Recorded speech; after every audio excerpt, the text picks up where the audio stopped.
बिस्मिल्लाहिर्रहमानिर्रहीम। आज हमारा टॉपिक है प्याजे का वकूफ़ी नशोनुमा का नज़रिया। यहाँ प्याजे ने वकूफ़ी नशोनुमा या हसूल इल्म के मुख्तलिफ़ मदारिज की वजाहत के लिए एक नज़रिया पेश किया।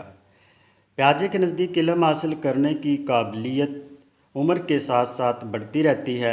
इसके ख़्याल में बच्चा माहौली मिजात के लिए महज एक मुनफ़इल पैसिव रद्द अमली नहीं बल्कि वो अपनी वकूफ़ी नशोनुमा का एक फ़ाल मुमार भी है। पुख्तगी आमोज़िश और तजर्बात के माबैन ताअम्मुल पर ज़ोर देता है। अपनी स्कीम में पुख्तगी को एक अहम मकाम रखता है। दूसरे लफ्ज़ों में बच्चे को नई नशोनुमा के लिए ख़ुद को तैयार करना होता है। वकूफ़ी नशोनुमा की जो प्याजे ने मदारिज बताए हैं वो 4 हैं।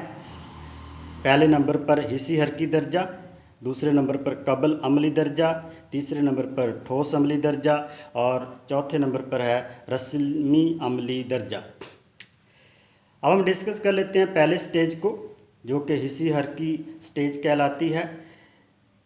पैदाइश से 2 साल तक की उम्र के इस दौर में बच्चे तफक्कुर की निस्बत अपने हिस्सी और हरकी किरदार के ज़रिए दुनिया के बारे में इल्म हासिल करते हैं।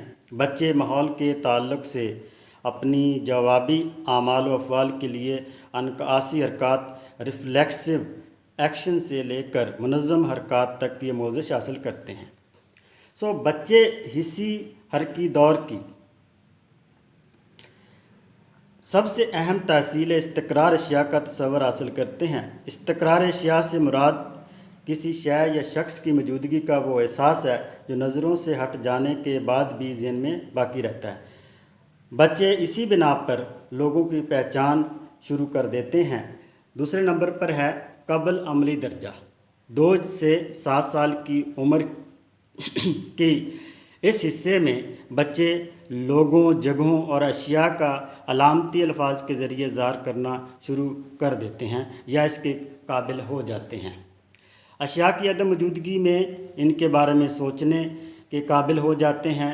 हिंसों, लफ्ज़ों इनको इस्तेमाल करना सीख लेते हैं और वो चीज़ों की या अशिया की शक्ल बदलने के अमल को भी समझ लेते हैं। मसलन ट्यूब लाइट को ऑन और ऑफ़ करने के दरमियान के ताल्लुक़ को भी समझने लगते हैं। तीसरे नंबर पर है ठोस अमली दर्जा। 7 से 11 साल तक की उम्र के इस दौर में बच्चे खुद मरकज़ियत से निकल कर नए नए तसव्वुरात को समझना और इस्तेमाल करना शुरू कर देते हैं। बच्चे इस स्टेज में ठोस अमली दर्जा में बेहतर अंदाज में सोचने लगते हैं। लोगों के बारे में जो उसके लिए ज़रूरी होता है वो सोचने में, समझने में अपने फ़ैसला करते हैं। इस एज की या इस स्टेज की जो अहम बात है वो है कन्वर्सेशन। मतलब मादे को अगर तरतीब दे दिया जाए तो उसमें से कुछ निकाला जाए और ना कुछ डाला जाए तो मादे की 2 बराबर कैफियतें जो हैं वो बराबर ही रहती हैं। इस अमल को या इस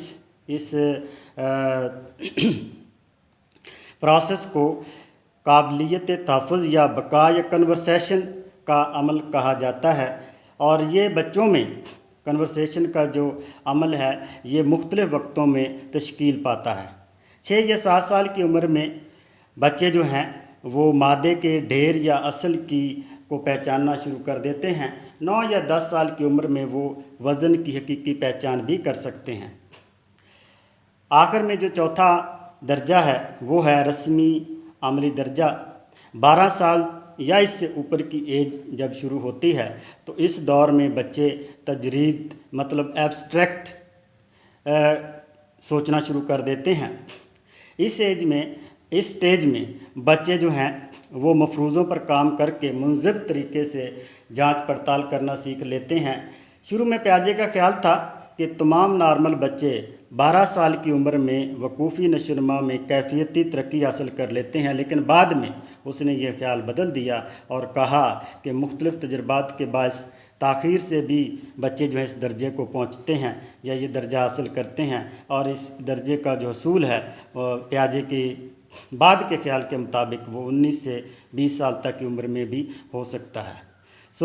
آج کے لیکچر میں ہم نے جو چیزیں ڈسکس کی ہیں وہ پیاجے کی تھیوری، نشو و نما کا، وقوفی نشو و نما کا نظریہ ہم نے آج جو ہے وہ بیان کیا ہے، جس میں اس کے مختلف سٹیجز ہم نے دیکھی ہیں: حسی حرکی، قبل عملی، ٹھوس عملی اور رسمی عملی درجہ۔ آج کا لیکچر یہاں پہ ختم ہوتا ہے۔ سی یو نیکسٹ ٹائم۔ اللہ حافظ۔